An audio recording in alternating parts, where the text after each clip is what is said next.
The questions of the day. Talking about what happened yesterday, the day before, and way back when. It's the good, the bad, and the ugly, and all the crazy stuff, too, that happened this week with the guy who's the good, the bad, and the ugly. Pick one in sports.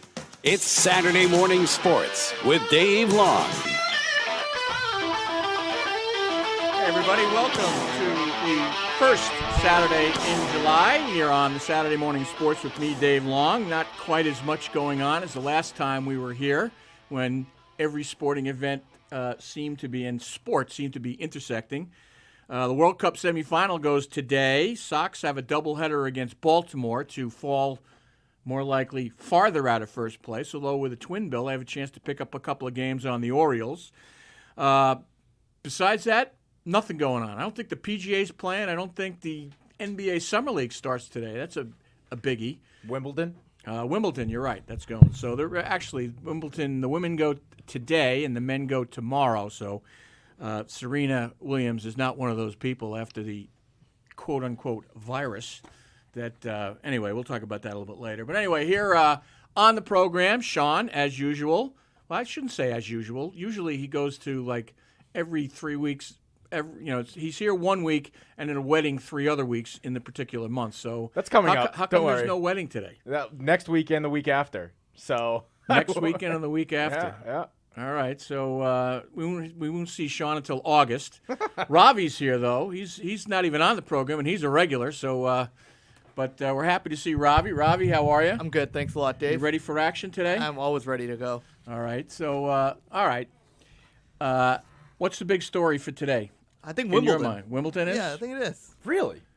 You're a tennis guy, that's why. Yeah, I am. I used to be a tennis guy. I used to be a huge tennis guy. Who's playing in the women's final, Ravi, today? I think it's someone named like Kryatova. Am I correct with her pronunciation?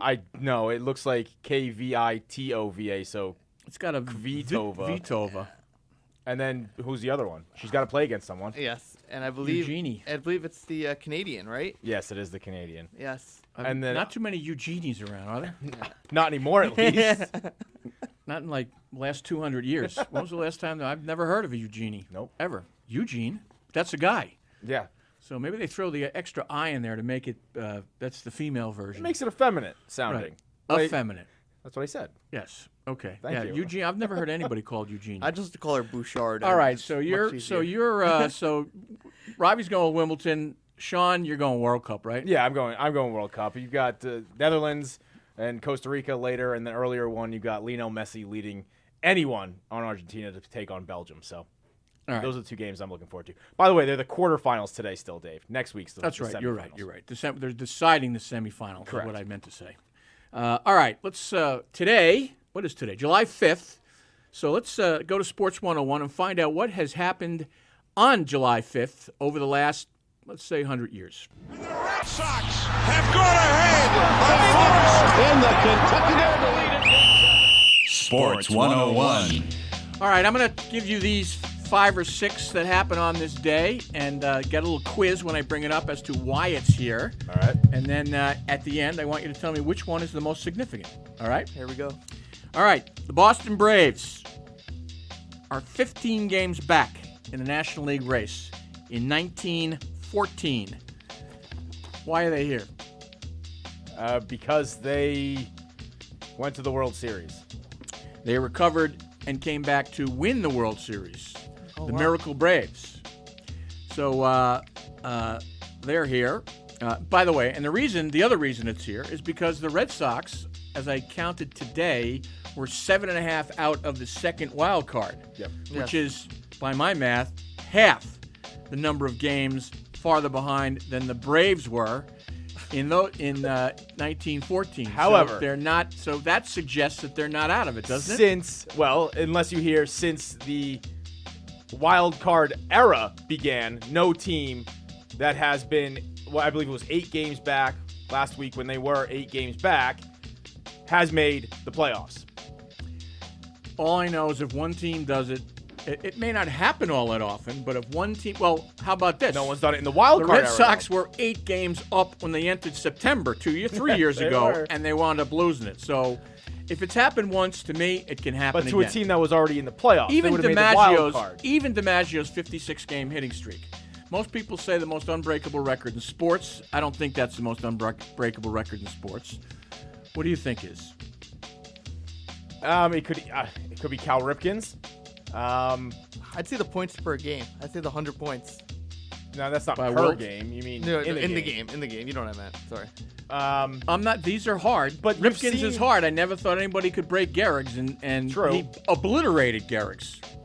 But you've seen high school kids get over 100. You've Sure. seen college kids. You've seen Kobe Bryant get to 81. Yeah, you get that. Where was that guy? The guy who just basket hangs, and they just get the rebounds and throw it down on him. He shoots threes. We got 130. Didn't he? Yeah. So What was that guy's name? I don't even remember, but it was a couple years ago. It had to be from like Oklahoma or something like that. But you got to give him credit. He had to make the shots. Yeah. Of course, no one was covering him, but you still have to make the shots, to however many points you got. Anyway, I say the most unbreakable record is Cy Young's 511 wins. Yeah. Nobody's going to touch No that. one's gonna touch because that the one. game's totally changed. As hard as Chamberlain's 100-point game is, and the game of basketball has changed, that will be broken before Cy Young's 511. And no one's gonna touch, the 400 that Chrissy Mathewson had, that 383. or Johnson. Sorry, 370. Walter Johnson had 4 something. Yes. 411? 418. Something like that. All right. 417, 418. No one's gonna touch those either. So Right. Well, no one may get 300 again. People say that possibly could be never happen again. But the last 3 guys who did it have done it in the 5-man rotation era. Randy Johnson, Greg Maddox, and I four. think 300 is still possible. I know. Yeah, people but a say- lot of people, most of the guys who were there, some guys were making 50 starts in the season, but the era in the 60s, when there were a number of guys, they were making 40, 42 starts a season. Now it's down to 32, so it's tougher. But Maddox made Maddox it, is- Clemens made it by a lot, Randy Johnson and Tom Glavine. So I don't know that that's impossible, but some people say it is. But anyway, I'm going Cy Young, most unbreakable record, 511. Yeah. That can't possibly. But 1919, Babe Ruth hits 2 homers in a game. Why is that here? because it was right before he was sold. Yeah, I was gonna say his last game was a Red Sox. No, it's the first time he hit 2 home runs in a game. And he How hit many seven. more times did he do it? Would you guess? 62. Not bad. I guess 50. 72. Wow. But the first time he did it was 1919 on this date. 1947, the Indians signed Larry Doby. Why is he here? First African-American player to play in the American League. Correct. Let me ask you this. Why does nobody make a big deal about Larry Doby, who signed 2 months after Jackie Robinson? It's not like it was 10 years after Jackie Robinson. It was 2 months. So he was facing the exact same things that Robinson was, right? Yeah, because NL and AL didn't play each other. Right. So he was facing an entirely new crowd. Right. So now, I wasn't going to say more northern cities, but St. Louis was still there, which was the southernmost city, and Robinson had a lot of problems. And I've told you my Enos Country Slaughter story. You have. So we won't go into that one. But it's nobody. I find that interesting though. No one makes a big deal about Doby at all. I agree. I mean, I absolutely agree with you. I wonder, the curiosity there. Is it, and I don't know enough about him, was he not as prolific a player? I imagine he would have had to be the first to break into the AL. I just don't know enough about him. Yeah, no, he was a good player, Larry Doby. I don't know that he was quite as good as Robinson. But Robinson wasn't the best player in the Negro Leagues. Yeah. He had, according to Branch Rickey, the greatest temperament, or the right temperament to be able to play. Toughness, which is really what you needed, the mental toughness. Did you see 42? The movie 42? I did. I did. What did you think? I thought it was pretty good. It's not like it just came out, but I haven't. No, I finally saw it only like 6 months ago. So Right. Right.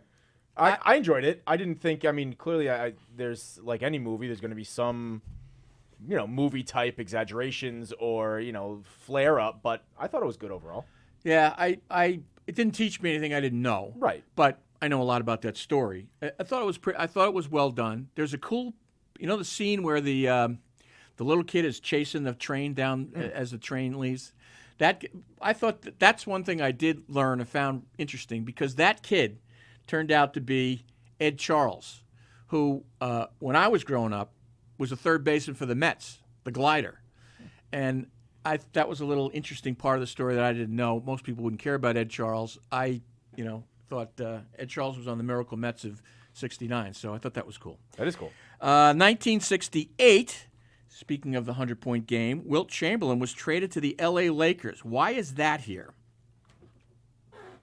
Because the Lakers needed to do something to counteract what Boston had so they could finally win. No. I mean, that's probably why. That's one of the reasons they did it. They had, on that team, they had 3 of the 6 best players to that point in the history of basketball playing together with West and Baylor, but that's not why. Who do you get traded for, do you know? No. The irony of it is that the guy he got traded for, Darrell Emhoff, is the guy who was covering him in the 100-point game. So who would have thought that Wilt Chamberlain, Darrell Emhoff, could have got traded for Wilt Chamberlain on that date in 1962 when he scored 100? Plus they got Archie Clark, who had one of the greatest crossover dribble you've ever seen. He would bust anybody with that crossover. 1975, Arthur Ashe beats Jimmy Connors for the Wimbledon title. Why is that here? Is this his last Wimbledon? 2 reasons. No. All right. That's it? That's your only guess? I mean, Arthur Ashe is significant in the annals of history. First African-American male to win at Wimbledon. Was this the first one? He was the first African-American. Yes, that was it. He became the first African-American, number 1. That's the number 2 reason. The number 1 reason is I hated Jimmy Connors with the fury of about 7 white-hot novas. I hate Jimmy Connors. Sports hate Jimmy Connors. And it was great to see him crushed by Arthur Ashe. I love that. 1980, Bjorn Borg beats John McEnroe. This was my era when I was into tennis at Wimbledon. Why is that here? You hated McEnroe? Yeah, you hate McEnroe as well. Well, everybody hated McEnroe. But actually, I came to like McEnroe. In fact, I kind of understood McEnroe. Yeah, I could see that. Yeah. Because it's a Long Island guy, so that. But as a player, I used to give referees a hard time from the second the game started till the second the game was over. And I tried one time.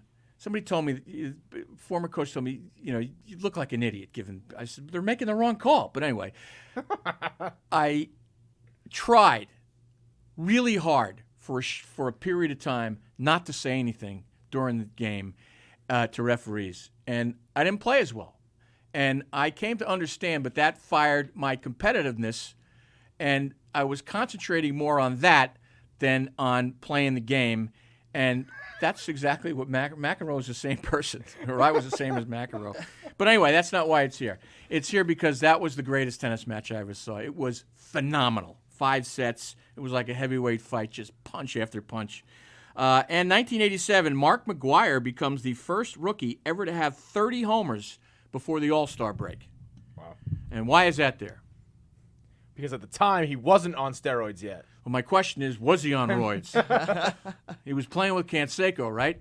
Yes, he was. So the question is, was he on roids? Okay, so which was the most significant? The Braves coming back from 15 down, Babe Ruth's 2-homer game, Larry Doby signing with the Indians, Wilt Chamberlain traded to the Lakers, Arthur Ashe beating Jimmy Connors, Borg beating McEnroe or McGwire. I'm going Larry Doby. I think there's a number in there that are significant, but I'll go Larry Doby. I'll go Arthur Ashe here. You go Arthur Ashe, Yep. Larry Doby.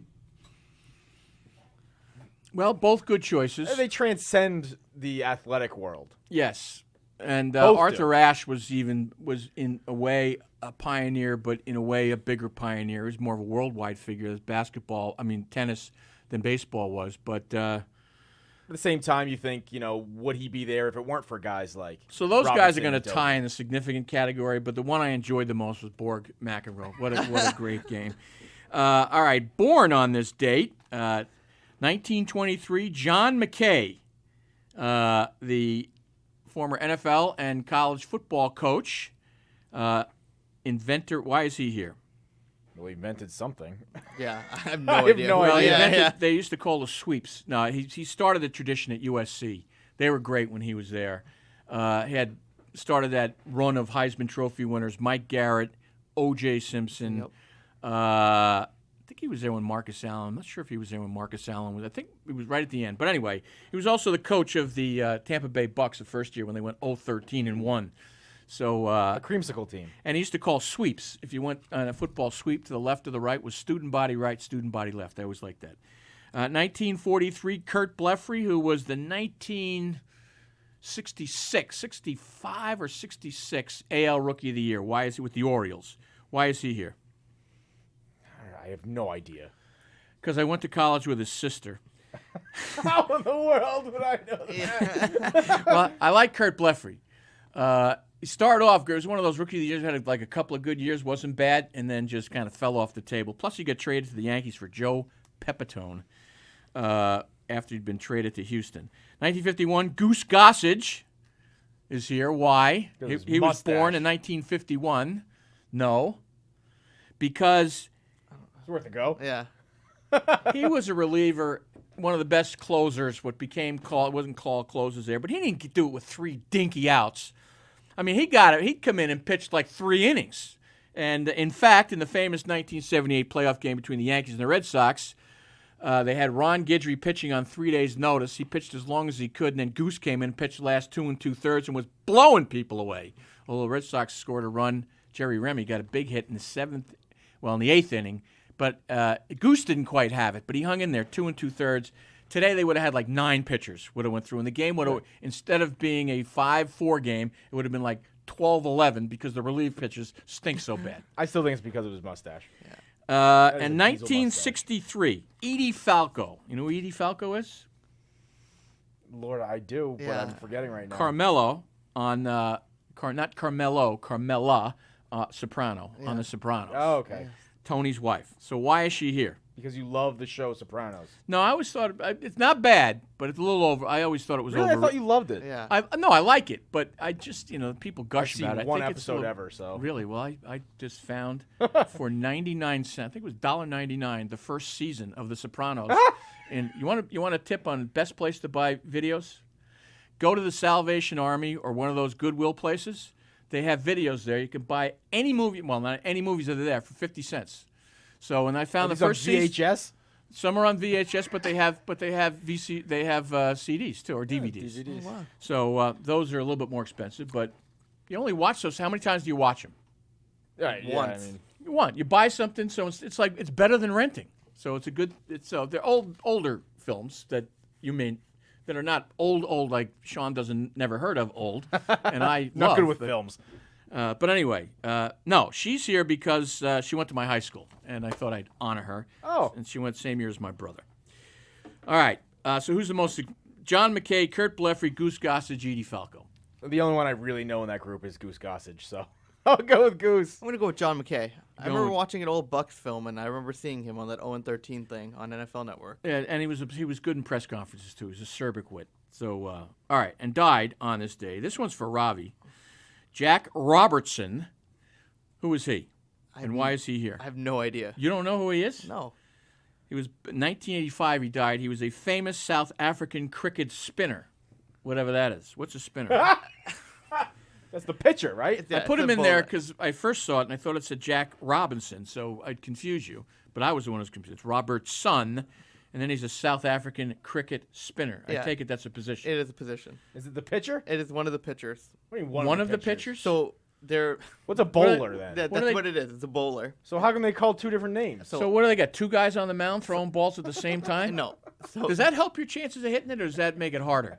Because You get 2 chances. It I makes know, it but you're easier. trying to concentrate on 2 things at the same time, and your eyes are going in 2 different directions. Multitasking. So I would But if consider, you just swing, you got a better shot because one might be high and one might be low. consider it like a knuckleballer. How about that? So That's what spinner is? Yeah. So he has his own different type of variations that he bowls. There's different type of bowlers.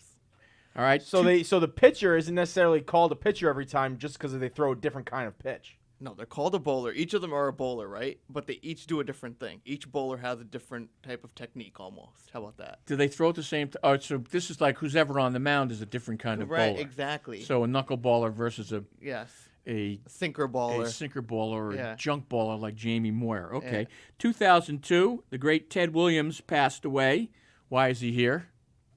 Because he's Ted Williams? Or his body's still frozen? Well, yeah, there was the poor Ted, the Lord. controversy with his head severed, and he's in a cryogenic. Well, I'll say one thing about his son, John Henry. When he died of leukemia, like 5 years later, whatever it was, thereafter. he did the same thing. Mm-hmm. So, the speculation was that he was freezing Ted to be able to clone his DNA at some point when that became, and John Henry was a low-dealing, sleazy memorabilia kid, and they were thinking that that's what he was trying to do, preserve the DNA so when cloning became that he could sell it. But he did it to himself, so he can't sell that. So anyway, no, Ted's there because he's the second greatest hitter who ever lived, in my opinion. And 2010, Bob Probert passed away. Why is Bob here? I have no idea. I don't know who he is. He's a hockey player who had major substance abuse problems, and they thought he played for the Red Wings. Anyway, I only put him in there because I thought you guys would know him. Since more times than not, these are old things in here, so I was trying to give you a break. All right, let's go to our Sports 101 question. The Red Sox have gone ahead by force in the Kentucky Derby. Sports 101. Who was the only Hall of Famer who in his 10 years as a pitcher never had a losing record and who had his lowest single-season winning percentage in his 10 years was .643. 64.3% is his lowest winning percentage in his 10 years pitching in the major leagues. Who is that player? If you've got an answer, 883-9900 is the number. You want to give it a shot. All right, question of the day. Question of the day. Simple one. Is it time to panic on the Red Sox? One-word answer, Ravi. Yes or no? Yes. One-word answer, Sean. Yes or no? No. I say no. Although I'm pretty close. I'm out on the ledge. All right, let's go to 10 questions for our guests. We move this program along. 10 questions for our guest. Is that your final answer? All right, who's taking it? Sean? Go ahead, Rob. Rob, go I'll ahead, take it. I'll buddy. take it. All right, Ravi's going with 10 questions for our guest since he is kind of, sort of a guest, right? Right, yeah, kind He's of. a regular. A He's a regular guest. Regular guest. He's not even a guest. He's a regular on the program, but we're going to call you a guest. All right. Who wins the World Cup? Germany. Yeah, there it is. All right. I thought you were going to say the Cowboys. I've got Paraguay winning. Is Clayton Kershaw the best pitcher in baseball? Yes. Are you buying Luis Suarez? I tripped excuse. No. Not a chance. Will the Celtics get anyone in free agency? No. Will they sign and trade for Gordon Hayward? No. Will the Bruins re-sign Jerome Iginla? No. Got that one right. Where will he wind up? Colorado. All right, Robbie, right on top of things. Would you rate Dan Shaughnessy of the Boston Globe as always fair as a columnist? Ask Sean. No, always fair. Robbie? No. The John Lester contract talks have supposedly restarted. Will they sign him? Yes. Will he wind up in the Bronx if he doesn't go here, if he doesn't re-sign with the Red Sox? Yes, because Sabathia's career is over. Except he's got 4 more years in his contract. Is the Red Sox season over? What day? It's not yet. And is it time to panic, which you've Yeah, already It's answered? not over yet, but you're panicking? Yeah, but I always panic. Well, no, you can panic and it's not being over. Yeah. See, I have the vice versa. Yeah. It's over, then I panic. Yeah. No, if it's over, It's over. It's over. Yeah, Yeah, but that's fair. when I'm You're not panicking. panicking. You're calm. Because you're I'm calm. thinking about next You might year. be ticked off like I was watching the NBA draft when the Celtics were, oh my gosh, but neighbor called the cops on me, but that's beside the point. All right, that's segment number 1. We'll get to best of the rest when we return. Hey folks, Tom Rowe here for the good people at Infinity of Nashua. Right now at Infinity of Nashua, they're home to one of the most unique automobiles on the planet. The 2014 Q50 all-wheel drive hybrid gets an astounding 30 miles per gallon with a powerful 360 horsepower engine that gives you the performance you demand from a luxury vehicle. The 2014 Q50 all-wheel drive hybrid is priced, get this, below $50,000. Other comparable luxury vehicles can cost you twice as much. All Infinity vehicles are backed by a 4-year, 60,000-mile warranty warranty and a powertrain warranty for 6 years at 70,000 miles. At Infinity of Nashua, they know your time is valuable, and when it comes time to service your vehicle, Infinity of Nashua has a fleet of loaner cars for you to use, so you're not waiting around for your car to be serviced. And the service department hand washes and vacuums your vehicle after every visit. Infinity of Nashua is located on 105 DW Highway in Nashua and can also be found online at infinityofnashua.com. Once more, Infinity of Nashua is located on 105 DW Highway in Nashua and can also be found online at infinityofnashua.com. Tropical Point Restaurant and Bar in Nashua has the best Spanish cuisine in the state of New Hampshire. Tropical Point captures the true Latin flavor with their exotic menu. Stop by for their amazing roasted chicken or pork shoulder, even their traditional fajitas and rice. The staff is friendly, the service is prompt. It really is a one-of-a-kind experience. Whether it's breakfast, lunch, dinner, or